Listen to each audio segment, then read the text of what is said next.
I thought that she liked yappy dogs, but she definitely does not. She likes yarn, and she made her jumper, and she made her socks, and so I think we have to find out more about what she can make. But we're going to hear about how testers are her favourite people, which is obvious, and I can't wait to hear more. Cool, enjoy! I have a pathological need for people to like me, so hence the title of my talk. Software testers are my favourite people, which may or may not be true. It's definitely true. Fine. So good morning, everybody. Welcome. So I got to go first. It's 9:30. I hope everybody's had coffee.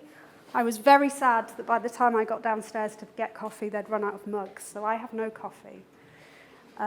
So we'll see how this goes. Probably be fine. I'm a software engineer. I work at a company called Nimble Approach, as some of you might have heard of. And I'm going to talk to you about why software testers are my favourite people.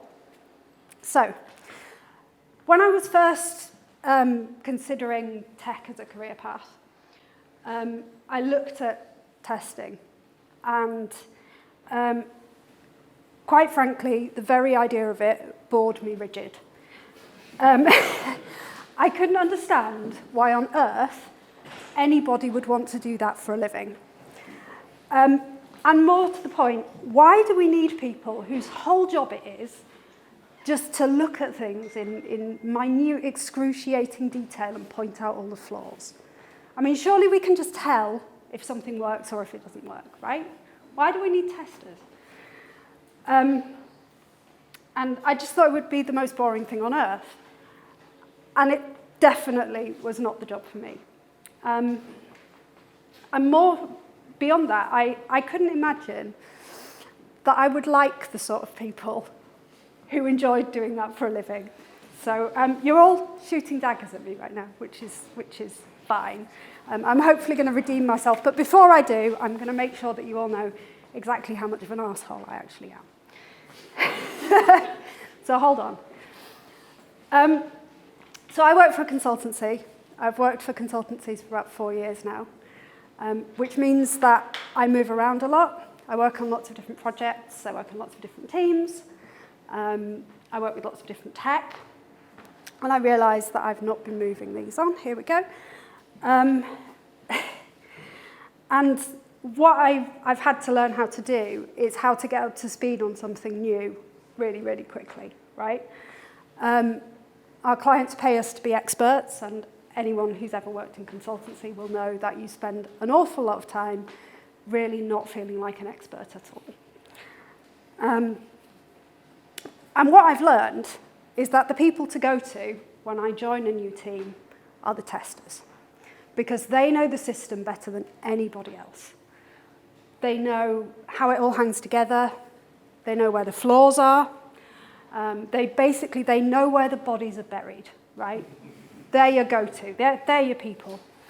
And their whole job is to break things, right? They break things for a living, which is great. Their job is to find flaws and then get other people to fix them, which is genius. And they're really, really good at spotting things that other people miss. They're often the first people to speak up when they see that something's wrong, which is fantastic. And I think that no refinement or planning session would be complete without the team's tester sticking their hand up and saying, no, this is not going to work, it's rubbish, it's all shit, do it again. And testers also seem to have this kind of very refreshing lack of ego, at least compared to developers, right? I've thought about this a lot. There is something about development that attracts people who are certain that they are the smartest person in the room, right? And I don't know why that is, because engineering as a discipline in and of itself isn't that hard. I mean, it's not easy, but lots of things aren't easy. There is, though, a perception that it's hard. And I think that's why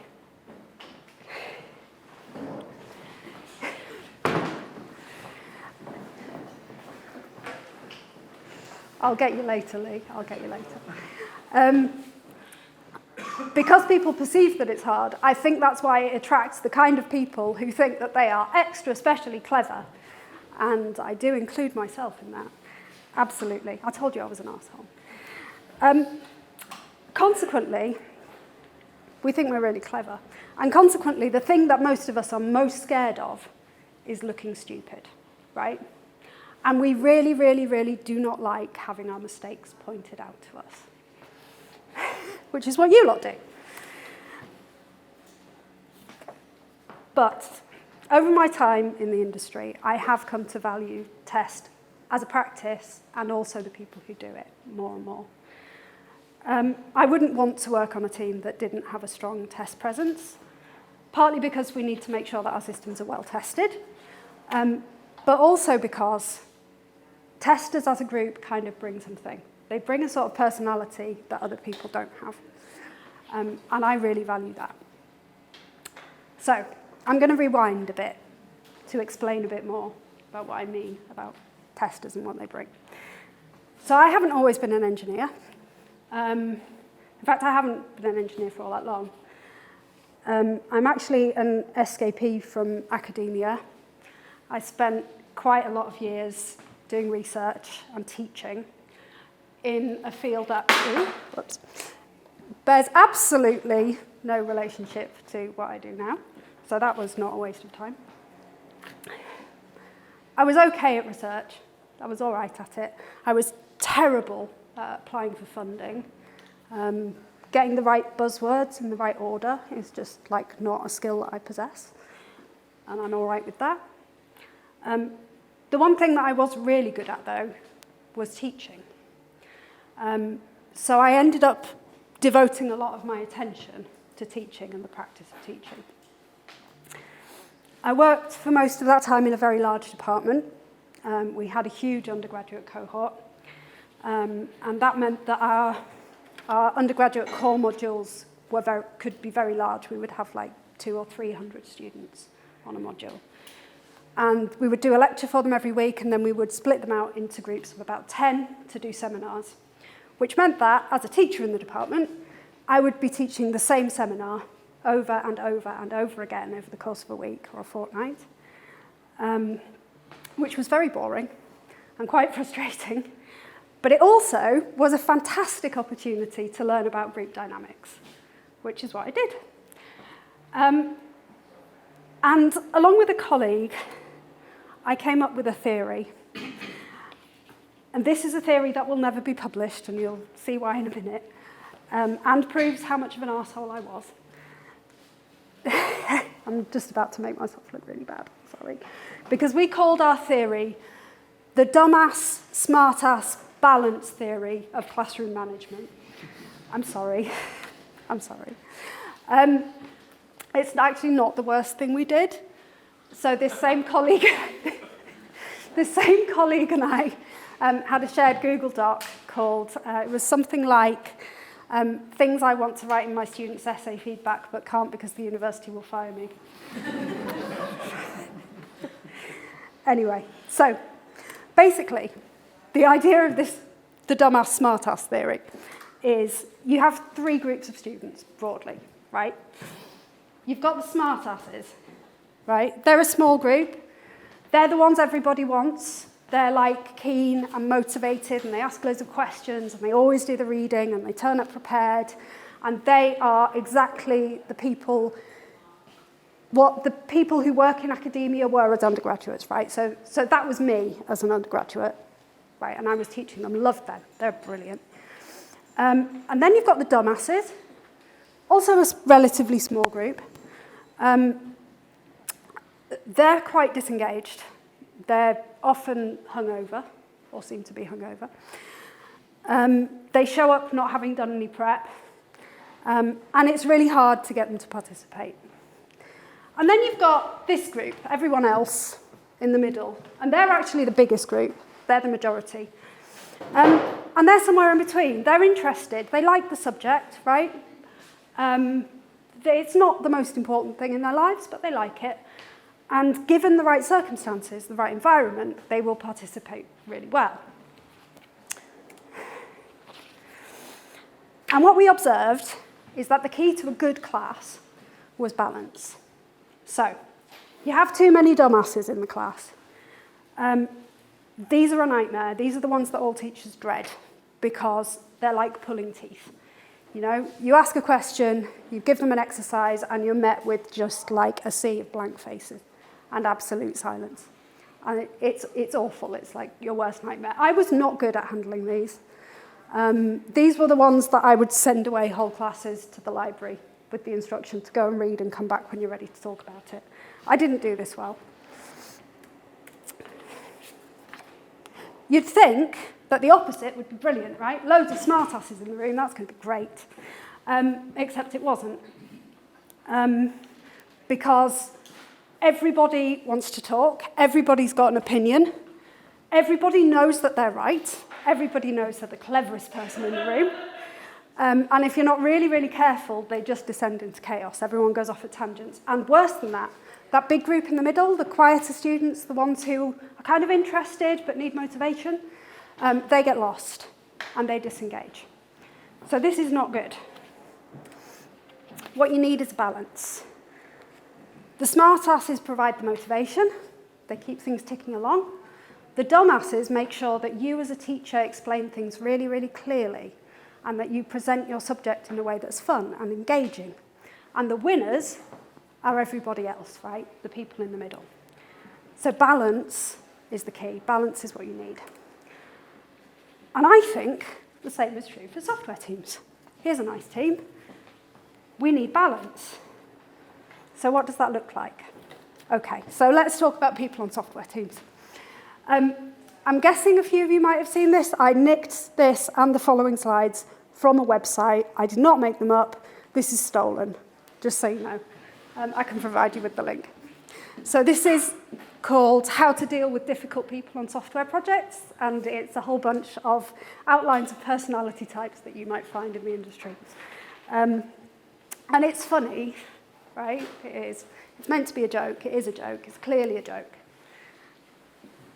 But like a lot of things that we find funny, the reason why we laugh is because there's something we recognize, right? There's something true there. And there's at least an element of truth here. So should we have a look at some? Let's see. We'll start with the devs. Okay. So here's the rock star. A difficult software developer, so talented, so productive, so essential that if they were to leave, the entire project would collapse. Who's met one of those? Oops. I keep dropping these. I'm just going to put them down. It's really nice. They make us feel so inadequate, don't they? Awesome. Love rock stars.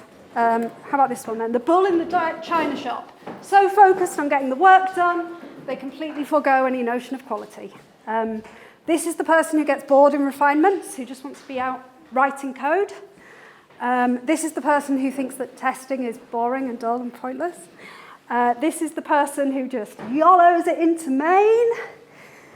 See if it works, right? Can always roll it back later. Yeah? So this is me, right? Okay, this is definitely me. Let's move on. We have the diva. So convinced of their irreplaceability, they adopt an attitude of arrogance that makes them impossible to manage. They're really good at sulking when they don't get their own way or they're not getting enough attention. Yeah, they're fun. I've met a few of these. Okay, so that's the devs. We're a nice bunch. So what about some delivery leads then? BAs, those types of people. We've got the hoverer. So the hoverer believes that constantly asking for status keeps people focused. So a micromanager. How are you doing? What are you doing? Do it this way. No, don't do it that way. So we all respond so well to micromanagement, don't we? So we've got the hoverer. The formally technical. I've had a few of these too. They know how to dev better than the devs. They wind me right up. Okay, so testers, lovely people.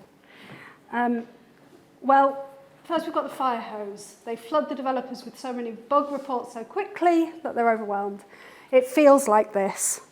often it feels like this. It's just bug after bug after bug after bug. And after a while, you do start to take it personally. But maybe we should take it personally, right? Maybe we just need to write better code in the first place. Oh, we've got the alarmist. The alarmist is sure that everything is just unacceptable before you've even started, right? This is also called C3PO. We're all doomed. It's never going to work, ever. No, not even then. No. I've met a few of these too. And then we've got the random clicker. If I were a tester, if, heaven forbid, I had gone down that route, this would be me. No system, no process, just what does this do? What does that do? Yeah, this is why I am not a tester. It's also why a team full of people like me, and I have many good qualities despite being an arsehole, a team full of people like me would not be a good place to work. We'd probably get lots of code written, but it probably wouldn't last very long before it all fell apart. And a team full of people who, conversely, go into everything in great detail and want to check everything and make sure that absolutely everything functions as well as it possibly can, with no exceptions, that wouldn't be a great place to work either. It wouldn't be very productive.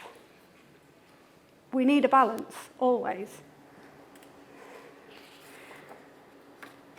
So, that can be really hard to deal with, though. Communicating with people who have very different personalities to us, who approach problems, who approach life in very different ways, can be extremely difficult. And I haven't always been very good at it. I have been far too quick to judge people who think differently as boring or dull or pedantic. But I've definitely had my assumptions challenged over the last few years. And I think I have come to a much deeper appreciation of this idea about balance than I had when I first came up with it. Because now I think that maybe the problem was not the dumbasses. I think the problem was me. Because I was a great teacher for people who were like me, who were keen, who were motivated, who were into the subject, who liked to talk. I was a great teacher for them. But if there was this whole other group of students who I could not engage with, who I failed to engage with, then I was the problem.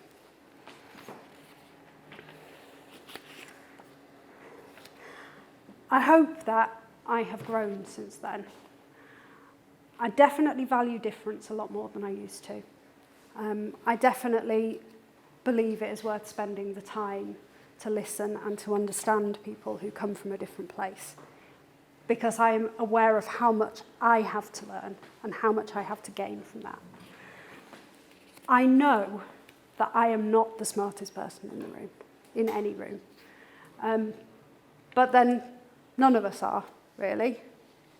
Not on our own, anyway. There's a reason why we do software development in teams. It is a team sport. And we need every single member of the team in order to do it well. And because, oh, there it is. I forgot about that slide. See, we're doing it well. We're doing it well. We're all shining like stars. And because I do have a pathological need for people to like me, and I have shown myself to be a bit of a dickhead through this talk, I would just like to remind you all that software testers are my very favourite people. Thank you very much.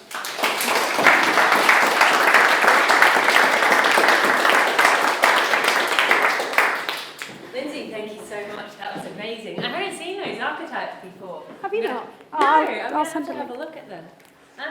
Do you want questions? I can answer questions, sure. Amazing. Does anyone have any questions? Just a quick one. Just with like the getting to know people bit there.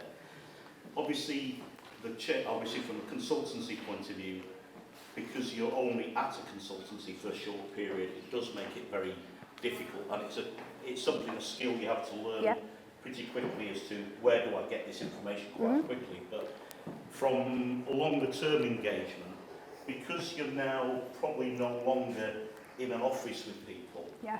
actually getting to know them is very difficult.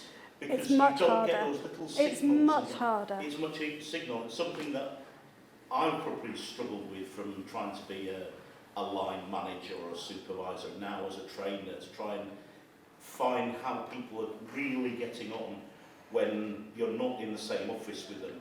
You can't feel like, oh, you know, Linzi's come in today, she looks like she's struggling in the corner there, but if you're on camera and clicking, you can't be that hover over people. But it's something you have to be really, really intentional about it, don't you? You have to be really kind of. But how do you balance that with being the hover sort of thing? You know, because you're not hovering if you're in the office and see someone. Yeah. But you can't be clicking. I think it's one of those things that, like, we're all still trying to figure out ways to do it, aren't we? Yeah, like, you know, we have the sort of forced fun, let's play a team game and have a chat, and then I'll often, like, I've got a list of questions taped behind my desk to ask when things are quiet or at the beginning of meetings, like, just to get people talking. Some alternate sort of thing on there. Yeah, but you know, that I try and sound like it's off the cuff, and you know, I'm just asking how you are, but actually it's taped up behind my desk. Yeah, it's like post-its under the screen, isn't it? So you look you look confident when you're speaking on camera. Much. I think I like getting into the office with my team. I'm lucky at the moment. I'm working across 2 projects, and we're getting some office time, face-to-face time. And I think that's a skill that's very difficult to teach people from my point of view, from an academy trainer, teaching that skill to new students. This is how you sort of behave in office, and what you look at, how to have each other's backs to make the team work, really. There are little things you do, you know, but it's a difficult skill to teach, isn't it? Really, it really is, yeah, absolutely. Yeah, thank you. Are there any other questions? I'll go away. Happy to chat later. Hi, Ben. Oh? Do you have a particular favourite tester that you remember? Oh, so many. Want to shout out? Yes, so like I said, I haven't been an engineer for all that long. I sort of moved into this about 4 years ago. And the very first team I joined, there was a tester on that team who helped me so much. And she's a friend, and some of you know her, Kim Crow. And yeah, she's my favourite. She'll always be my favourite, always. If she was an archetype, like, what kind of creature would she be? I don't know. Oh, that's really hard. See, she's not, that's the thing, she's not an archetype because she's a real person. But if she was an actual animal, what would she be? She was an animal. Important question. If you were an animal, what kind of animal would you be? I can't answer that. Okay, that's all right. I can't. Not a camel then.